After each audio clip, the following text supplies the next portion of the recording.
they want to push this whole Sinister Six thing out fast instead of taking the time it takes, to build it up.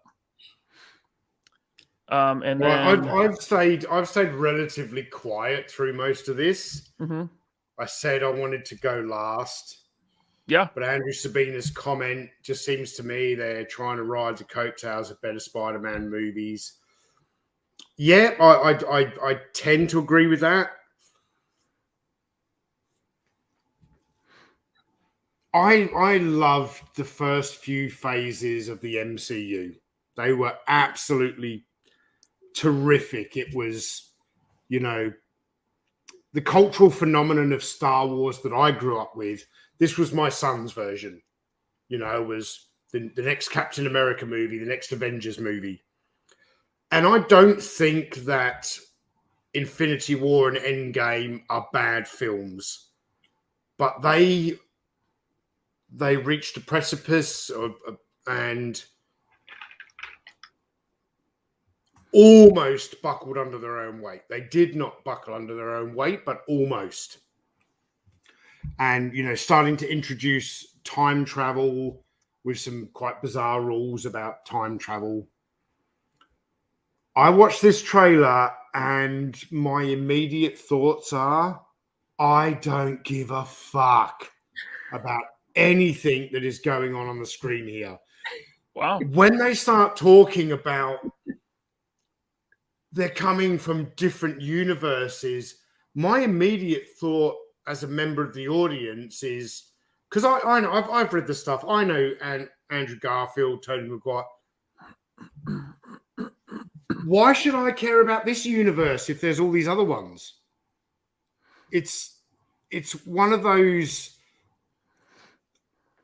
story plot devices you can use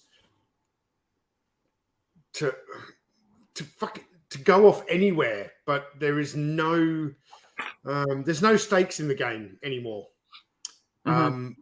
That kind of started to happen with Endgame, let's say with the time travel. I think Marvel has unfortunately had its day. Like if they want to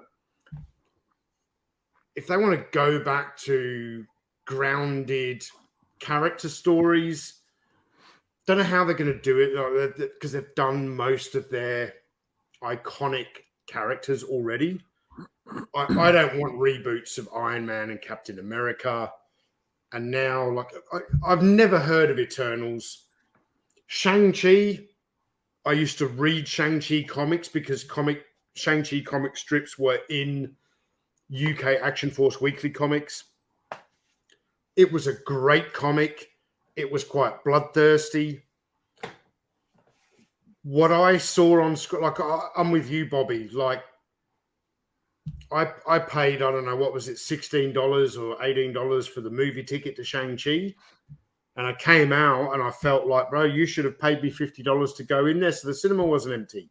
It was a complete waste of my time. I fell asleep halfway through. It was that bad. Yeah.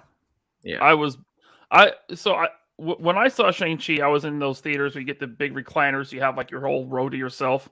Mm-hmm. I was on my phone most of the time. I was bored out of my mind. And I feel like I'm going to be the exact same way with this because there is too much going on. There are too many. So which Spider-Man are you supposed to root for? Or are all three of them going to survive so there's no stakes there? Actually, there's no emotional investment. And I like the Raimi Spider-Man. I'm not a huge fan of the Garfield Spider-Man. I do like the Tom Holland Spider-Man. But this is just a case of getting as many buckets of, I was going to say shit then, but buckets of fan service, throwing it into a massive pot and calling it Spider-Man No Way Home. There's no way home when there's multi-universes, because which one are you supposed to go to? Hey, Tony. Yeah. You're wrong. Are you going to tell me why I'm wrong? Well, I've been in the toy industry for 15 years. That's it. I shouldn't have to tell you why you're wrong. I should tell you you're wrong, and that's all that should matter. So let me ask you this, because I very much agree with a lot you said. Did you see the Flash trailer? Yeah. Yes. So that could be taken almost in the same vein. Like, is that too Mhm. much fan service? Is that too much cramming old shit into a new movie, and then you're gonna have multiple Ezra Miller flashes in that movie? You know? Yeah. Yeah. I mean, it's a great point, but I know I went on a little bit of a rant there, but how did I start that rant? It was, I really don't give a shit about this. I don't really give a shit about the Flash trailer either. I'm more likely to watch that because of my love for Keaton's Batman. hmm Gotcha. But what I'll most likely do is not go and watch that in a cinema. I'll wait until someone does a supercut on YouTube of all the Michael Keaton clips, and just watch his scenes from the movie. So, Well, I feel like this is going to be like the end game of Spider-Man movies, right? It's when they're all coming together. Mm-hmm. I mean, dude, but it hasn't earned that. It hasn't earned that kind of level of Endgame, because Endgame was not the culmination of what was it?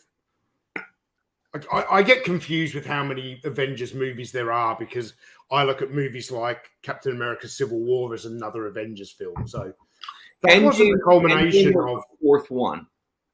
Yeah. To me, it wasn't the culmination of those four films. It was the culmination of those four films plus all of the Iron Man films, the Captain America films. Yeah, it was 10 years. It was 10 years where Spider-Man. Yeah. They've only been doing Spider-Man Black for Panther. 4 years. yeah. I mean, look, this is going to sell a lot of tickets, and that's why they're doing it, right? Yep. Yeah, it's going to sell a shit ton of tickets. I mean, I am buying one. They don't need you, Tony. Yeah, but you do, Bobby. no, this will be like the first movie since this whole pandemic where it's like opening day for me. I'm back at the theater, you know. I'll buy my tickets in advance. Yeah. I'll take the day off work if I have to.